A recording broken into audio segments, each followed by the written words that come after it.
Hi friends, the jobs junction channel में आपका स्वागत है।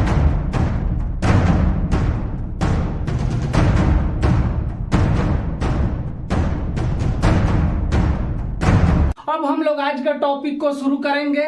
आज का जो हमारा टॉपिक है यह काफी अभी वर्तमान समय में चर्चा का विषय बना हुआ है और वह जो टॉपिक है वह है मानसून। यानी कि आज के क्लास में हम लोग मानसून की उत्पत्ति को देखेंगे, मानसून कितने प्रकार के होते हैं उसको देखेंगे, भारत में जो है किस प्रकार के मानसून पाए जाते हैं, कब कब पाए जाते हैं, कौन से मानसून है ना, इन सब चीजों के बारे में विधिवत तरीके से जानेंगे। अगर हम बात करते हैं मानसून की, तो मानसून जो है एक अरबी शब्द है जो कि मौसम से बना हुआ है। किससे बना हुआ है? एक अरबी शब्द है जो कि मौसम से बना हुआ है। और मौसम किसे कहते हैं भाई? तो ऋतु के आधार पर दिशा बदलने वाली पवने को कहते हैं। यानी कि जो ऋतु होता है उसके आधार पर, यानी कि जैसे ठंडा है तो उस समय का जो है पवन का दिशा कुछ अलग हो जाएगा, गर्मी है उस समय पवन का दिशा, हवा की दिशा जो है अलग हो जाएगा, बरसात है, यानी कि ऋतु के आधार पर क्या हो रहा है, पवन यहाँ पे अपना दिशा जो है चेंज कर रहा है, अपनी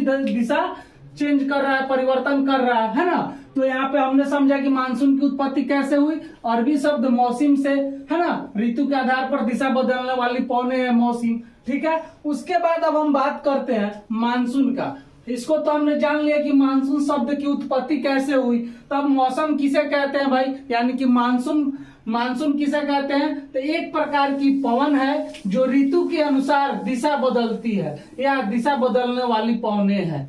यानी कि मानसून क्या है? तो ऋतु के अनुसार दिशा बदलने वाली पवने क्या है? मानसून कहलाती है। ऋतु के अनुसार दिशा बदलने वाली पवने क्या है? मानसून कहलाती है। जैसे ठंडा में कुछ और दिशा में निकलेगी, गर्मी के दिनों में किसी और दिशा में निकलेगी, यानी कि ऋतु के अनुसार जो है अपना दिशा बदलते जाती है। तो आइए उसको देखते हैं, उसको हम लोग समझ लेंगे मैप के थ्रू, तो कोई कंफ्यूजन नहीं रहेगा, है ना। अब हम बात करते हैं कि मानसून के प्रकार, यानी कि मानसून कितने प्रकार के पाए जाते हैं। तो मानसून जो है मेनली दो प्रकार के पाए जाते हैं। कौन कौन? एक ग्रीष्मकालीन मानसून और एक शीतकालीन मानसून।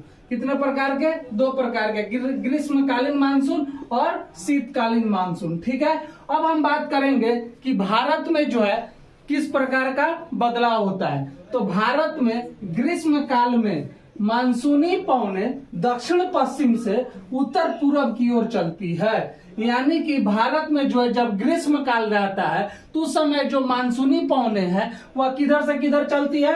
दक्षिण पश्चिम से उत्तर पूर्व की ओर चलती है। जैसे यहाँ पे आप देख सकते हैं, यहाँ जो है हवा है ना, और इधर क्या है? नीचे में दक्षिण पश्चिम। अब इस यहाँ से ऊपर की तरफ जा रही है, कहाँ पे? तो उत्तर पश्चिम की तरफ बढ़ रही है। क्लियर है? बात समझ में आई है ना। उसके बाद सेकंड जो है वह है भारत में शीतकाल में मानसूनी पवने उत्तर पूर्व से दक्षिण पश्चिम की ओर चलती है। यानी कि जब शीतकाल आता है उस समय मानसून जो क्या होता है, ऊपर से नीचे की तरफ आता है, यानी कि उत्तर पूर्व से दक्षिण पश्चिम की तरफ आता है। यहाँ पे ग्रीष्म काल में हमने क्या देखा? दक्षिण पश्चिम से उत्तर पूर्व की ओर। अब बात यहाँ पे आती है कि या तो चलती है, हम लोग बोल रहे हैं उत्तर पूर्व दक्षिण पश्चिम ये सब तो कर रहे हैं, आखिर यहाँ पे कैसे आती है? तो उसको जो है हम लोग आगे उसको देखेंगे। तो बने रहिए हम लोग की आखिर इसकी शुरुआत कैसे हुई, मानसूनी हवाएं की जो है शुरुआत कैसे होती है, उन सब चीजों पे हम लोग विधिवत चर्चा करेंगे। तो यहाँ पे समझ गए, भारत में शीतकाल में जो मानसूनी पवने जो है उत्तर पूर्व से दक्षिण पश्चिम की ओर बहती है। ठीक है, अब जो है हम यहाँ पे अगर भारत के मैप को ले या हमारा भारत का मैप है, तो अभी हम ग्रीष्म काल की बात करते हैं। तो ग्रीष्म काल में क्या देखे थे हम लोग? दक्षिण पश्चिम से उत्तर पूर्व, दक्षिण पश्चिम से उत्तर पूर्व, है ना। यानी कि दक्षिण पश्चिम ये वाला जो एरिया आता है क्या होता है? यहाँ से ऐसे दक्षिण पश्चिम होएगा, ऊपर किधर जाएगा? उत्तर पूरब की तरफ जाता है। ठीक है, और आगे जाके हिमालय से टकरा जाता है। यहाँ पे आपका हिमालय है ना, इससे जो है टकराता है, उसको आगे हम लोग देखेंगे, है ना। और इधर जो है आपका क्या है? अरब सागर है, अरब सागर। इधर क्या है? बंगाल की खाड़ी, बंगाल की खाड़ी है। तो ग्रीष्म काल में समझ गए, दक्षिण पश्चिम से उत्तर पूर्व।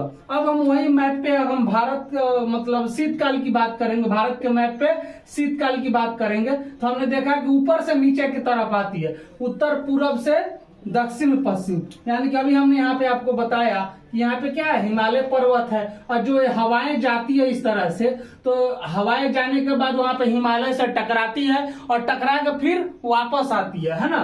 तो उत्तर पूर्व से दक्षिण पश्चिम और यह धीरे धीरे जो है उत्तर पूर्व से लौटते लौटते फिर वह जो है समुद्र में समाहित हो जाती है। क्लियर है? तो ये चीज क्लियर हो गया। उसके बाद तापीय सिद्धांत के बारे में हम लोग कुछ चर्चा कर लेते हैं। तापीय सिद्धांत का जो आधार क्या है, तो मानसूनी पवनें जल एवं स्थल के तापांतर के कारण उत्पन्न होती है। मतलब तापीय सिद्धांत जो है क्या कहता है आपका कि जो मानसूनी पवनें हैं उनका निर्माण कैसे होता है, तो जल और स्थल के तापमान में जब परिवर्तन होता है, यानी कि जल में कभी लो प्रेशर क्रिएट हुआ, स्थल में हाई प्रेशर क्रिएट हुआ, जब स्थल पे लो प्रेशर क्रिएट होगा तो समुद्र में जो है क्या होगा, हाई प्रेशर क्रिएट होगा। यानी कि जल एवं स्थल के तापांतर के कारण उत्पन्न होती है। तो यहाँ पे क्लियर हो गया कि मानसूनी पवने का जो है निर्माण कैसे होता है, तो जल एवं स्थल के तापांतर के कारण इसका उत्पन्न होता है। ठीक है। उसके बाद पवने हाई प्रेशर यानी कि उच्च दाब से लो प्रेशर की तरफ चलती है। यानी कि जो हवा है वह कैसे चलता है, HP से LP, यानी कि HP से LP, यानी कि हाई प्रेशर से लो प्रेशर की तरफ, ठीक है। तो पवन क्या होता है, हाई प्रेशर से लो प्रेशर की तरफ बढ़ता है। क्लियर है। और उसके बाद हम बात करते हैं, दाब जितना ज्यादा होगा पवन का वेग उतना अधिक होगा। यानी कि जैसे आपके सर पे जो है एक बहुत बड़ा भारी वजन वाला टोकरी रख दिया जाए तो क्या होगा, आपके सर के ऊपर जो है दाब बहुत ज्यादा हो जाएगा, उतना ही आपका क्या होगा, स्पीड बढ़ेगा, जल्दी से अपना गंतव्य स्थान तक पहुंचे हम उस टोकरी को रख दे। वही है कि दाब जितना ज्यादा होगा पवन का वेग उतना अधिक होगा। क्लियर हो गया। उसके बाद अगला जो हमारा पॉइंट है, तो ये तीनों पॉइंट जो क्या थे आपके तापीय सिद्धांत से रिलेटेड थे। उसके बाद अगला जो हमारा पॉइंट है, मानसूनी हवाएं जब भारतीय महाद्वीप के पेनिसुला से टकराती है तो इसके दो ब्रांच हो जाते हैं, पहला बंगाल की खाड़ी शाखा और दूसरा अरब सागर शाखा। यानी कि जब मानसून जो है समुद्र वगैरह से दूसरे जगह से आता है, इसको मैप पे हम लोग समझेंगे इस बात को कि पेनिसुला से कैसे टकराती है ना। तो जब पेनिसुला से टकराती है तो कितने भाग में मानसून बढ़ता है, दो भाग में बढ़ता है, एक अरब सागर की शाखा और दूसरी जो है बे ऑफ बंगाल, बंगाल की खाड़ी की शाखा, है ना।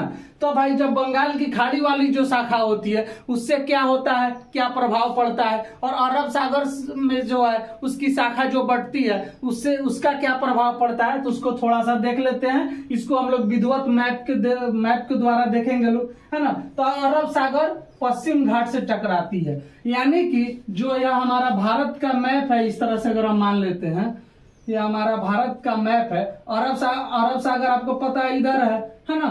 तो पश्चिमी घाट कहाँ होगी, यहाँ इसके आसपास में जो है क्या पश्चिमी घाट है। तो जो अरब सागर की शाखा है इसकी जो हवाएं मानसून चलेगी वह किससे टकराएगी, पश्चिमी घाट से टकराएगी।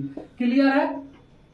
और जो दूसरी है वह है बंगाल की खाड़ी शाखा। यह जो है गारो खासी जयंतिया मेघालय से टकराती है और घूम घूम करके वर्षा कराती है। ठीक है। तो यहाँ पे तो पश्चिमी घाट आ जाएगा। उसके बाद ये वाला जो क्षेत्र आता है वो क्या कहलाता है, अरावली पर्वत, यानी कि अरावली पर्वत श्रेणी है। तो इससे मानसून जो है टकराता नहीं है, इसलिए जो है अरावली पर्वत साइड में वर्षा कम होता है। और हम अगर बात करेंगे, यहाँ पे देखा हमने कि पश्चिमी घाट से टकराती है, तो पश्चिमी घाट से जब टकराएगी तो पश्चिमी घाट के एक तरफ तो वर्षा होगा अच्छा खासा, लेकिन पश्चिमी घाट के दूसरे तरफ वर्षा की कमी हो जाती है। उसको हम लोग क्या कहते हैं, तो रेन शैडो एरिया कहते हैं, रेन शैडो एरिया कहते हैं। इसको हम लिखवा देंगे आपको कल के क्लास में। ठीक है। तो इतना चीज आपने सीखा है ना, रेन शैडो एरिया कहते हैं। उसके बाद यहाँ पे हिमालय पर्वत है, इसको भी हमने बताया कि यहाँ पे टकराती है। ठीक है।